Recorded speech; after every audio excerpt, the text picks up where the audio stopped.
இப்போ வந்து நம்ம ஃபஸ்ட் டாபிக் பார்க்க போகிறோம் தமிழ் எழுத்துக்களின் வகையும் தொகையும். ஓகேவா?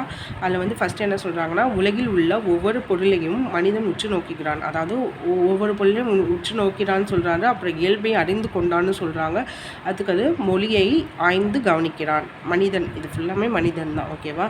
அதுக்கப்புறம் அந்த மொழியை எவ்வாறு பேசவும் எழுதவும் வேண்டும் என்பதை வரையறை செய்கிறான். அந்த வரையறை செய்யப்படுறதான் இலக்கணம் எனப்படும் சொல்கிறாங்க. அப்புறம் தமிழ் மொழியின் இலக்கண வகைகள் 5ன்னு சொல்கிறாங்க. 5 என்னென்ன? எழுத்திலக்கணம், சொல்லு, பொருள், யாப்பு, அணி. அப்புறம் வந்து தமிழ் எழுத்துக்கள் என்னென்னு கொடுத்துருக்காங்க. உயிரெழுத்துக்கள் 12, மெய் எழுத்துக்கள் 18, முதல் எழுத்துக்கள் இது ரெண்டே ஆட் பண்ணால் 30, உயிர்மெய் எழுத்துக்கள் வந்து 18 × 12 போட்டால் 216. அப்புறம் ஆயுத எழுத்து வந்து 1. மொத்தம் 247 எழுத்துக்கள் இருக்குதுன்னு சொல்கிறாங்க. அப்புறம் எழுத்து என்னென்னா, ஒலி வடிவமாக எழுப்பப்படுவதும் வரி வடிவமாக எழுதப்படுவதும் எழுத்து எனப்படும். அதாவது ஒலியை பேசுகிறோம்ல, அது வழியமாக எழுப்பப்படுவதும், அப்புறம் எழுத்தை வந்து ஒரு வடிவம் கொடுத்து எழுதுகிறோம்ல, அதான் வரி வடிவம்னு சொல்கிறாங்க. அதுதான் எழுத்து எனப்படும் சொல்கிறாங்க. ஓகேவா? அப்புறம் எழுத்து இலக்கணம் வந்து எழுத்து இலக்கணத்தின் பிரிவுகள். ஓகேவா?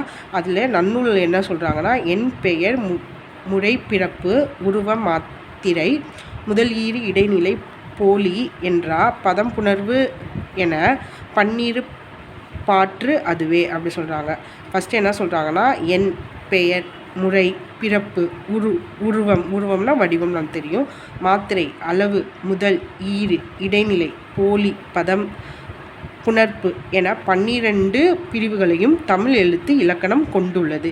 இந்த 12 பிரிவும் வந்து தான் தமிழ் எழுத்து இலக்கணம் வந்து கொண்டு எழுதப்படுகிறது. அதை தான் வந்து சொல்கிறாங்க. பதம், புணர்ப்புன்னு இருக்குல்ல, அது ரெண்டும் தான் புறத்திலக்கணம். மித்த எல்லாமே அகத்திலக்கணம். மித்த எல்லா 10மே அகத்திலக்கணம்னு ஞாபகம் வச்சுக்கோங்க. ஓகேவா? அதை தான் வந்து எழுத்திலக்கண பிரிவுகள்னு சொல்கிறாங்க. இதை நல்லா ஞாபகம் வச்சுக்கோங்க. ஓகேவா? அப்புறம் நன்னூலில் வந்து இந்த லைன்ஸ் மட்டும் ஒரு வாட்டி ரீட் பண்ணிக்கோங்க.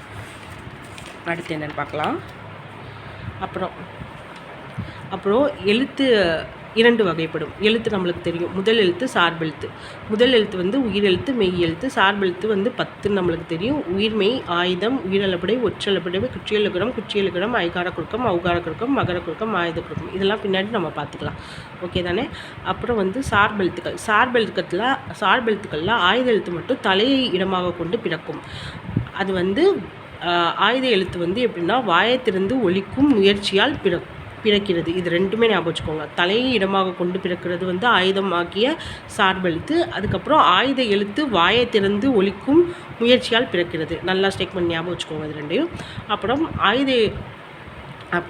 பிற சார்பெழுத்துக்கள் யாவும் தத்தம் முதல் எழுத்துக்களை தோன்றும் இடங்களிலேயே அவை பிறக்கும் உரிய முயற்சிகளை கொண்டு தாமும் பிறக்கிறது. இது எப்படி ஞாபகம் வச்சுக்கணும்னா, ஆயுத எழுத்து தலையை கொண்டு பிறக்கிறது,